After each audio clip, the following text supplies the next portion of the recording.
9월의 어느 흐린 오후, 장례식장에서 돌아온 가족들의 표정은 무거웠어요. 시아버지의 갑작스러운 죽음은 가족 모두에게 충격이었지만 그가 남긴 막대한 유산은 또 다른 의미로 집안을 무겁게 눌렀거든요. 변호사가 읽어준 유언장. 정말 많이 남기셨네. 시어머니 한복수는 60대 후반의 단아한 여성으로 평생 검소하게 살아온 분이었어요. 남편이 사업으로 번 돈을 한 푼도 함부로 쓰지 않았고 지금도 그 돈을 어떻게 써야 할지 신중하게 고민하고 있었거든요. 이 돈은 집안을 지키는 기둥이야. 허투루 쓰면 안 돼. 며느리 김수연은 30대 중반의 활발한 성격으로 두 아이의 엄마였어요. 그동안 시댁에서 주는 용돈으로 생활해왔지만 늘 뭔가 부족하다는 느낌을 지울 수 없었거든요. 어머니, 저도 알아요. 하지만 아이들 교육비도 많고 우리도 새로운 집이 필요하잖아요. 수연의 목소리에는 간절함이 묻어났어요. 지금 살고 있는 전셋집은 너무 좁았고 아이들이 자라면서 더 넓은 공간이 필요했거든요. 그리고 무엇보다 남편 민호의 사업 자금도 부족한 상황이었어요.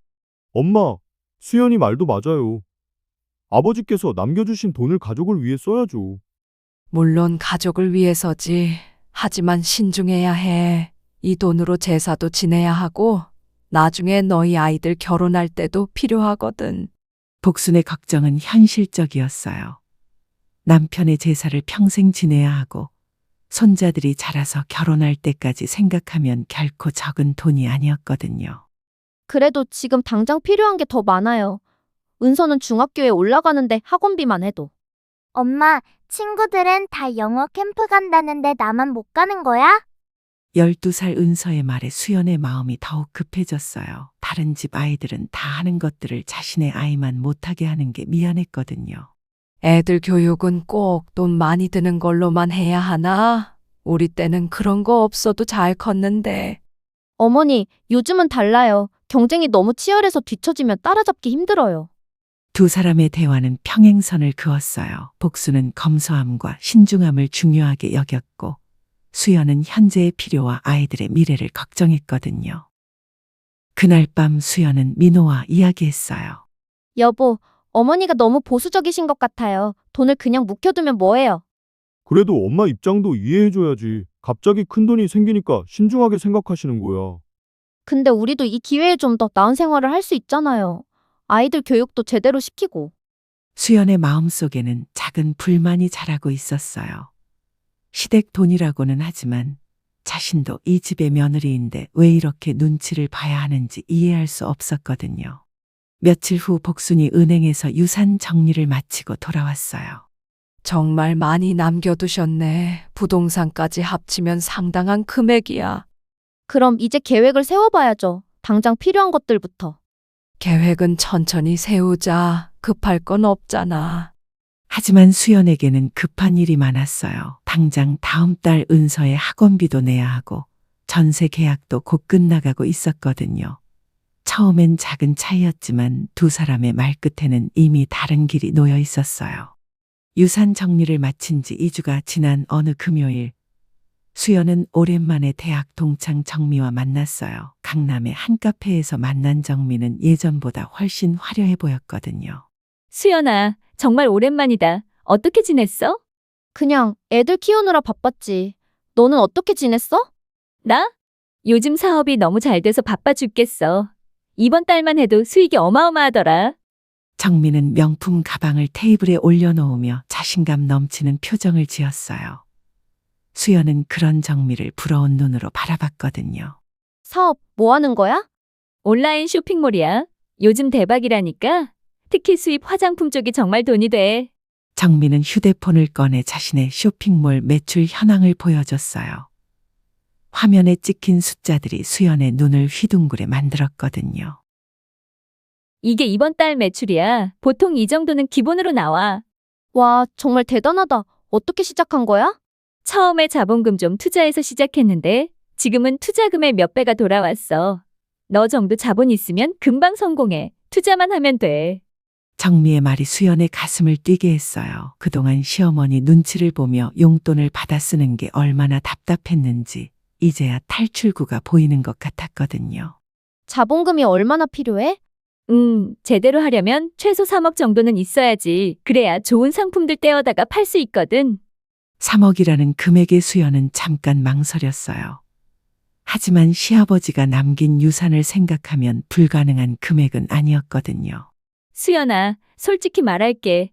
요즘 같은 세상에 월급쟁이로는 한계가 있어. 특히 애들 교육비 생각하면 더더욱.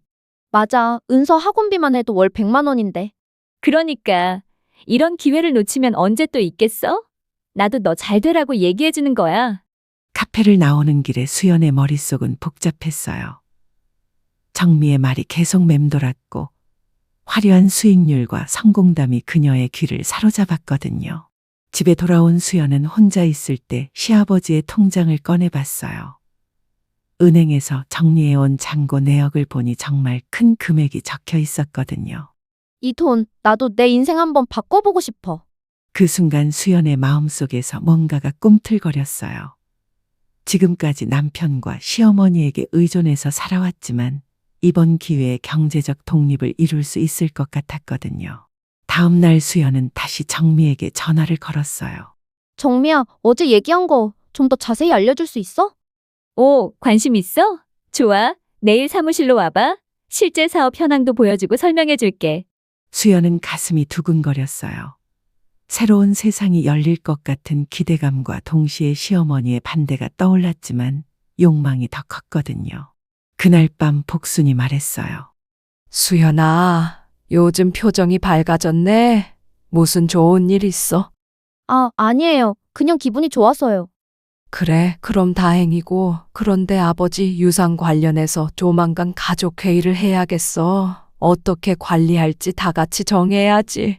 복순의 말에 수연은 순간 긴장했어요. 가족회의를 하면 자신의 계획을 말해야 할 텐데 과연 이해해줄지 확신이 서지 않았거든요.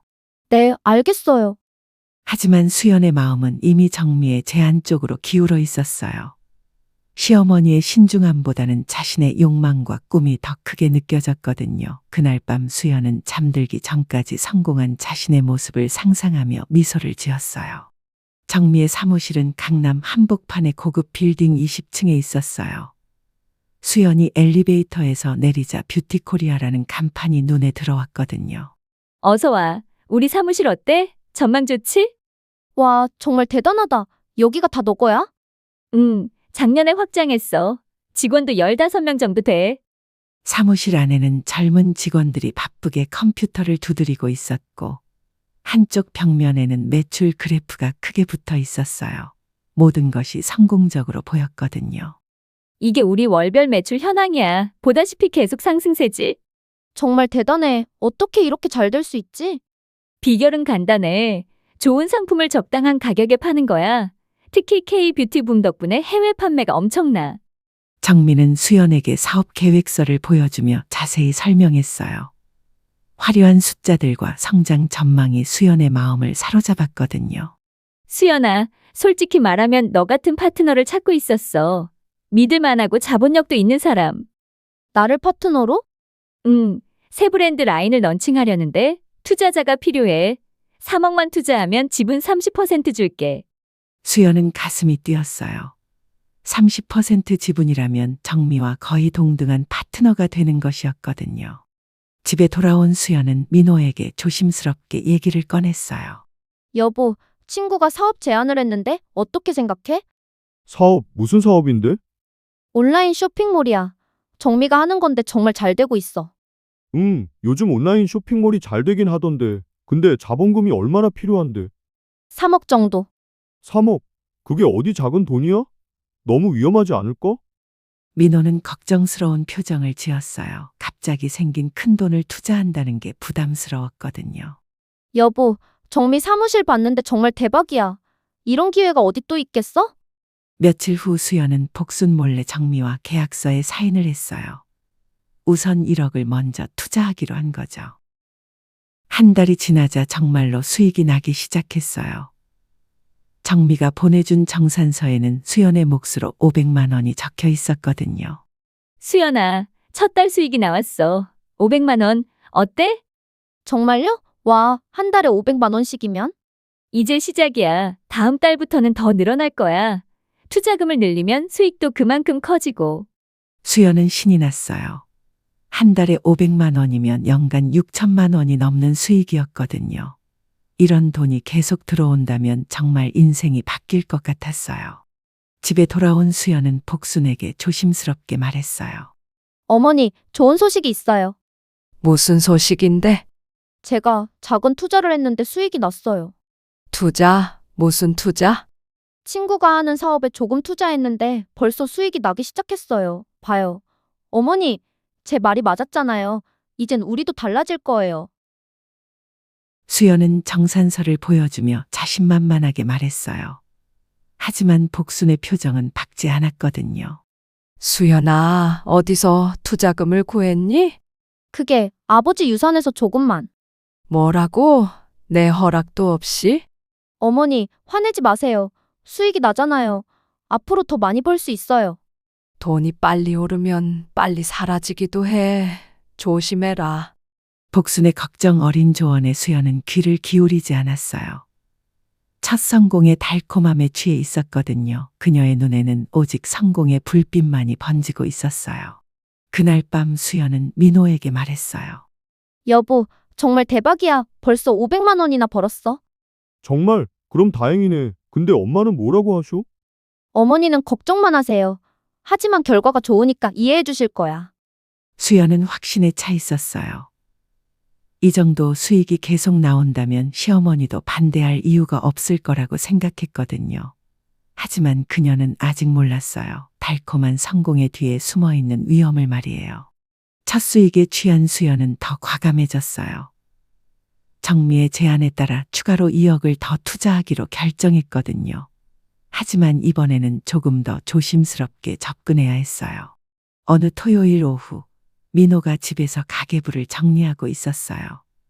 시아버지 유산 관련 서류들을 정리하다가 통장 내역에서 이상한 점을 발견했거든요. 이게 뭐지? 통장에서 1억이 빠진 내역과 함께 며칠 후 500만 원이 입금된 기록이 보였어요. 민호는 당황하며 더 자세히 내역을 확인했거든요. 수연아, 잠깐 와봐. 왜? 무슨 일이야? 이거 뭐야? 유산에서 돈이 빠져나갔잖아. 당신 한 거야? 수연은 순간 당황했어요. 들킬 줄 몰랐는데 민호가 먼저 발견한 거였거든요. 그게 그냥 잠깐만 투자한 거야. 곧 몇 배로 불어나서 돌아올 거야. 잠깐만 투자한 게 1억이야? 그것도 우리 혼자 결정할 수 있는 돈이 아니잖아. 여보, 화내지 마. 벌써 수익이 나고 있다니까? 500만 원 들어온 거 봤지?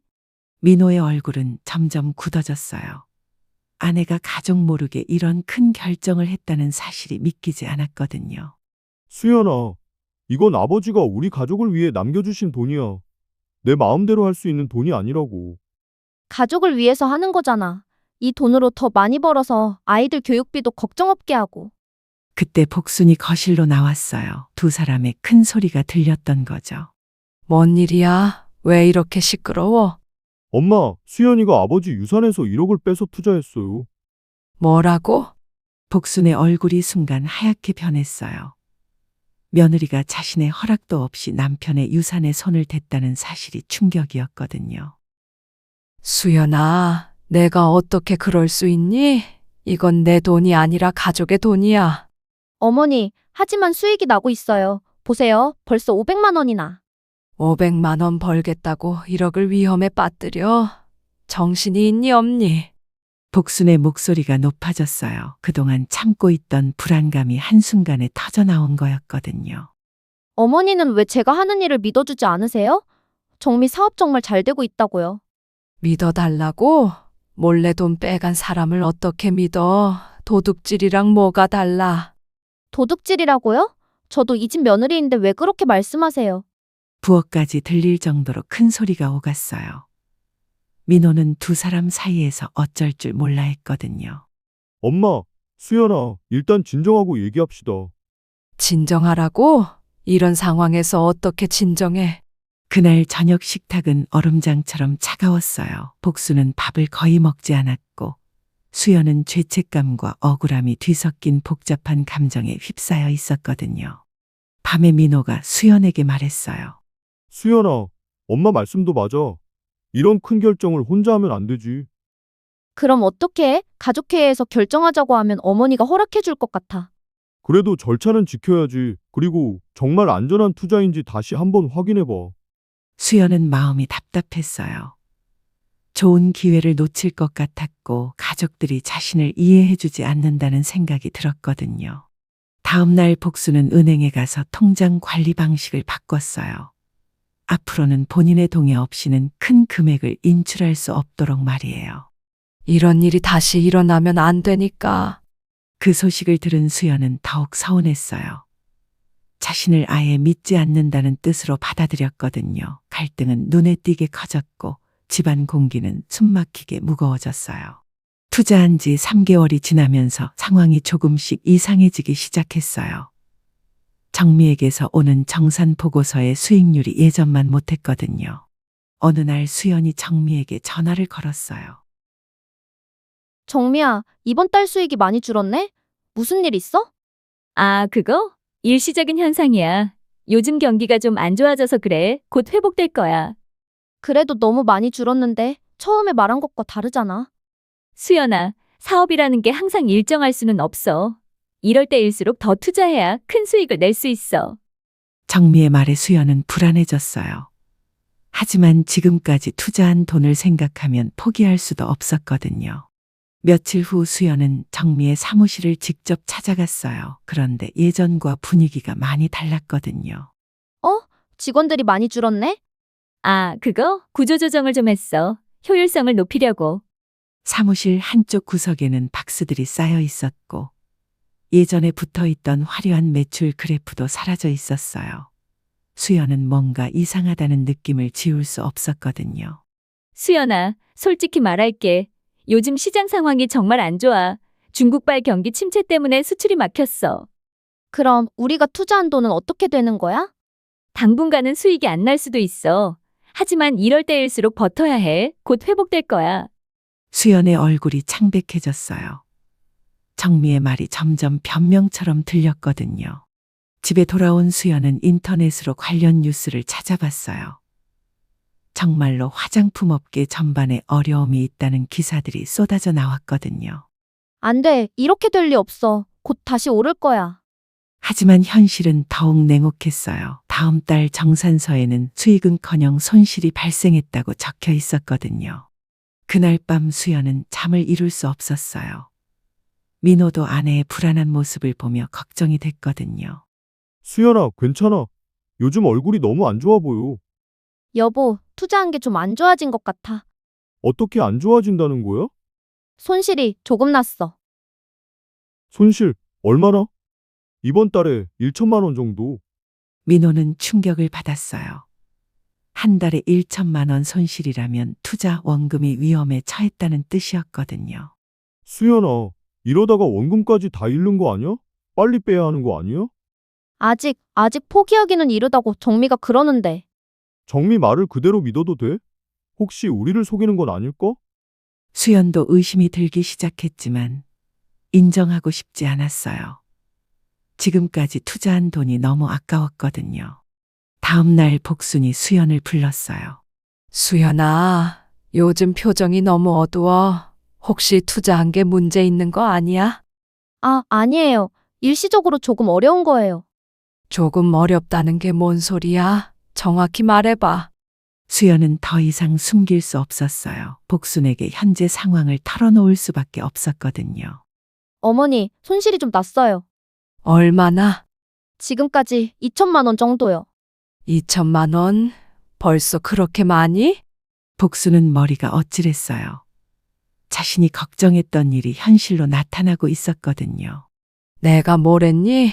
욕심은 화를 부른다 했잖아. 어머니, 곧 회복될 거예요. 정미가 그러는데.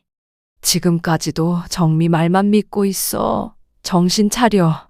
복순의 목소리에는 분노와 걱정이 섞여 있었어요. 며느리의 무모한 투자 때문에 가족의 소중한 유산이 위험에 처한 상황이었거든요. 그날 밤 민호는 밤마다 머리를 싸맸고 복순은 한숨이 깊어졌어요. 집안 분위기는 점점 더 무거워지고 있었거든요. 며칠 후 수연에게 정미로부터 급한 전화가 왔어요. 수연아, 큰일 났어. 우리 주요 거래처가 파산했어. 받을 돈이 다 날아갔어. 뭐라고? 그럼 우리 투자금은? 미안해. 당분간은 회수가 어려울 것 같아. 수연의 손에서 휴대폰이 떨어질 뻔했어요. 멸망의 그림자가 점점 가까워지고 있었거든요. 이제 정말 모든 걸 잃을 수도 있다는 공포가 엄습했어요. 정미의 전화를 받은 지 일주일 후 최악의 소식이 들려왔어요. 정미의 회사가 부도를 냈고 투자자들이 몰려가도 사무실은 이미 텅 비어 있었거든요. 수연은 그 사실을 확인하고 집에 돌아왔을 때 완전히 넋이 나간 상태였어요. 3억의 투자금이 모두 사라진 거였거든요. 수연아, 어떻게 된 거야? 얼굴이 완전히 하얗잖아. 여보, 끝났어. 다 끝났어. 무슨 소리야? 무슨 일이 있었어? 정미 회사가 부도났어. 우리 돈 다 날아갔어. 민호는 그 말을 듣고 한동안 말이 나오지 않았어요. 3억이라는 거금이 하루아침에 사라졌다는 게 현실로 받아들여지지 않았거든요. 3억이 다? 응, 다. 한 푼도 못 찾을 것 같아. 그때 복순이 거실로 나왔어요. 두 사람의 심각한 대화를 듣고 있었던 거죠. 뭐가 다 날아갔다는 거야? 수연은 더 이상 숨길 수 없었어요. 떨리는 목소리로 모든 상황을 설명했거든요. 어머니, 죄송해요. 투자한 돈이 다 사라졌어요. 뭐라고? 복순의 얼굴이 순간 일그러졌어요. 남편이 평생 모은 돈, 가족을 위해 남겨둔 소중한 유산이 며느리의 욕심 때문에 한순간에 사라진 거였거든요. 이제 만족했니? 우리 집안 재산을 내 욕심으로 다 날려버렸어. 어머니, 저도 잘해보려던 거예요. 다 우리 가족을 위해서였다고요. 가족을 위한다는 사람이 왜 몰래 빼돌려? 진짜 가족을 생각했다면 상의부터 했어야지. 복순의 목소리가 집 전체에 울려 퍼졌어요. 그동안 참고 있던 모든 분노가 한꺼번에 폭발한 거였거든요. 저도 후회하고 있어요. 이런 일이 될 줄 몰랐어요. 후회한다고 돈이 돌아와? 내 아버지가 얼마나 힘들게 모은 돈인 줄 알아. 어머니, 제발, 저도 지금 너무 힘들어요. 힘들긴 뭐가 힘들어. 넌 이 집안 며느리 자격도 없다. 복순의 마지막 말에 수연은 충격을 받았어요. 며느리 자격이 없다는 것은 더 이상 가족으로 인정하지 않겠다는 뜻이었거든요. 어머니가 그렇게까지 말씀하시면 저는 어떻게 하라는 거예요? 어떻게 하라고? 당장 이 집에서 나가. 부엌의 그릇들이 흔들릴 만큼 큰 소리가 오갔어요.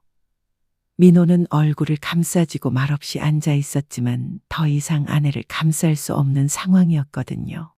엄마, 수연아, 제발 진정해요. 진정하라고? 이런 상황에서 어떻게 진정해? 3억이 한순간에 날아갔는데. 저도 속은 거예요. 정미가 저를 이용한 거라고요. 속았든 뭘 하든 결과는 똑같잖아. 돈은 이미 사라졌어. 그날 밤은 집 전체가 무너진 것 같았어요. 복수는 방에서 하염없이 울었고 수연은 거실 소파에서 밤을 새웠거든요. 민호는 두 사람 사이에서 어떻게 해야 할지 몰라 했어요. 다음 날 아침 복순이 수연에게 차갑게 말했어요. 짐 싸. 더 이상 여기 있을 수 없어. 어머니, 정말 그러실 거예요? 내 얼굴 보기 싫으면 당장 나가. 수연은 그제야 상황의 심각성을 깨달았어요. 돈만 잃은 게 아니라 가족도 잃게 될 상황이었거든요. 하지만 이미 너무 늦었어요. 복순의 마지막 통보 후 집안 분위기는 돌이킬 수 없는 지경에 이르렀어요. 수연은 며칠 더 버텨보려 했지만 복수는 아예 대화 자체를 거부했거든요. 민호는 회사에서도 집중할 수 없었어요. 아내와 어머니 사이에서 어떤 선택을 해야 할지 고민이 깊어졌거든요. 어느 날 저녁 민호가 수연을 조용히 불렀어요. 수연아, 우리 좀 얘기해야겠어. 무슨 얘기? 이 상황을 어떻게 정리할지. 민호의 표정은 그 어느 때보다 심각했어요. 수연은 불안한 마음으로 민호의 다음 말을 기다렸거든요. 엄마가 이혼하라고 하쇼. 뭐라고? 3억을 날린 며느리와는 더 이상 가족으로 살 수 없다고 그러시더라. 수연의 머릿속이 하얗게 변했어요. 이혼이라는 말이 현실로 다가오다니 믿을 수 없었거든요. 여보, 당신은 어떻게 생각해? 솔직히 나도 모르겠어. 엄마를 버릴 수도 없고 그렇다고 너를 민호의 목소리가 점점 작아졌어요. 사실 그도 수연의 행동에 크게 실망한 상태였거든요. 미안하지만 우리도 여기까지인 것 같아. 그 말은 수연에게 최종 선고 같았어요. 남편마저 자신을 포기한다는 뜻이었거든요. 정말 그럴 거야? 수연아, 3억이 작은 돈이야? 우리 아이들 앞으로 어떻게, 엄마한테도 어떻게 얼굴을 들고 살아? 민호의 말이 하나하나 수연의 가슴을 찔렀어요. 모든 것이 자신의 잘못이라는 걸 부정할 수 없었거든요. 며칠 후 민호는 이혼 서류를 가져왔어요. 여기 사인해. 여보, 다시 한 번만 생각해봐. 우리 은서와 민준이는 어떻게 해? 아이들은 내가 키울게. 너는 양육권도 포기해야 할 것 같아. 양육권까지 포기하라는 말에 수연은 무너졌어요. 남편도, 집도, 이제는 아이들까지 잃게 된 거였거든요. 내 아이들을 어떻게 포기해? 지금 상황에서 내가 아이들을 어떻게 키워? 당장 살 곳도 없잖아. 현실적으로 민호의 말이 맞았어요. 수연은 지금 갈 곳도 없었고 경제적 능력도 없었거든요. 이혼 서류 위에 도장을 찍는 순간 수연의 세상이 완전히 갈라졌어요. 10년 넘게 함께한 가족과의 인연이 한 장의 종이로 끝나는 순간이었거든요. 짐을 싸는 날 복수는 끝까지 수연과 마주보지 않았어요. 다시는 우리 집 문턱도 밟지 마. 얼굴도 보기 싫어. 은서와 민주는 엄마가 왜 떠나는지 이해하지 못했어요. 엄마, 어디 가는 거야? 언제 다시 와? 은서야, 엄마가 잠깐 어디 좀 다녀올게. 엄마, 나도 같이 갈래. 아이들의 말에 수연은 눈물을 참을 수 없었어요. 하지만 진실을 말할 수는 없었거든요. 현관문을 나서는 순간 수연은 뒤돌아봤어요. 10년 넘게 살던 집, 사랑했던 가족들과의 마지막 순간이었거든요. 거리에는 차가운 겨울바람이 불었어요. 손에 쥔 캐리어 손잡이가 유난히 무겁게 느껴졌고 앞으로 어디로 가야 할지 막막했어요. 모든 것을 잃은 수연에게 남은 건 후회와 절망뿐이었거든요. 이혼한 지 6개월이 지났어요. 수연은 서울 외곽의 작은 원룸에서 혼자 살고 있었거든요. 월세 30만 원짜리 작은 방이었지만 지금의 수연에게는 그것조차 부담스러웠어요. 수연은 편의점 야간 아르바이트로 하루하루를 버티고 있었어요. 시급 9천 원을 받으며 밤새 일하는 것이 그녀의 새로운 일상이 되었거든요. 안녕하세요. 야간 교대 왔습니다. 수고하세요. 오늘은 좀 한가할 것 같아요. 야간 시간대에는 손님이 별로 없어서 수연은 혼자만의 시간이 많았어요. 그 시간 동안 그녀는 끝없이 후회하며 자신의 과거를 되돌아봤거든요. 창밖으로는 새벽 3시의 고요한 거리가 보였어요. 가로등 불빛만이 그녀의 그림자를 길게 드리웠거든요. 내가 뭘 위해 이렇게까지 했을까? 수연은 자신에게 되물었어요. 정미의 달콤한 제안에 왜 그렇게 쉽게 넘어갔는지, 가족의 소중함을 왜 그때는 몰랐는지 말이에요. 휴대폰에는 아이들의 사진이 저장되어 있었어요. 가끔 민호가 보내주는 아이들 근황 사진을 보면서 수연은 눈물을 흘렸거든요. 민호의 메시지가 왔어요. 은서가 중학교에 들어갔어. 성적도 괜찮고 잘 지내고 있어. 걱정 마. 아이들이 자신 없이도 잘 자라고 있다는 소식이 다행스러우면서도 서글펐어요. 엄마 없이도 아무렇지 않게 지내는 아이들을 생각하면 가슴이 아팠거든요. 어느 날 우연히 정미 관련 기사를 인터넷에서 봤어요. 사기 혐의로 기소되어 재판을 받고 있다는 내용이었거든요. 기사를 읽으면서 수연은 분노보다는 허탈함을 느꼈어요. 정미를 원망한다고 해서 잃어버린 것들이 돌아오는 건 아니었거든요. 결국 내가 선택한 거였어. 수연은 이제 모든 책임이 자신에게 있다는 걸 인정했어요. 정미에게 속았다고 해도 결국 욕심을 부린 건 자신이었거든요. 편의점 야간 근무를 마치고 집에 돌아오는 새벽길은 항상 쓸쓸했어요. 예전에는 집에 가면 가족들이 기다리고 있었는데 이제는 텅 빈 원룸만이 그녀를 맞았거든요. 원룸 창문으로 아침 햇살이 들어왔지만 수연의 마음은 여전히 어둠 속에 있었어요. 돈도, 가족도, 집도, 모든 걸 다 잃었어. 거울 속 자신의 모습은 6개월 전과 완전히 달랐어요. 야간 근무와 스트레스로 인해 수척해진 얼굴, 생기를 잃은 눈빛이 그녀 자신도 놀랄 정도였거든요. 가끔 복순과 민호, 아이들이 어떻게 지내는지 궁금했지만 연락할 수는 없었어요. 복순의 마지막 말이 계속 귓가에 맴돌았거든요. 어느 일요일 오후, 수연은 멀리서나마 아이들을 보고 싶어서 예전에 살던 동네를 찾아갔어요. 하지만 정작 집 앞에 도착하니 들어갈 용기가 나지 않았거든요. 멀리서 은서가 학원에서 돌아오는 모습을 봤어요.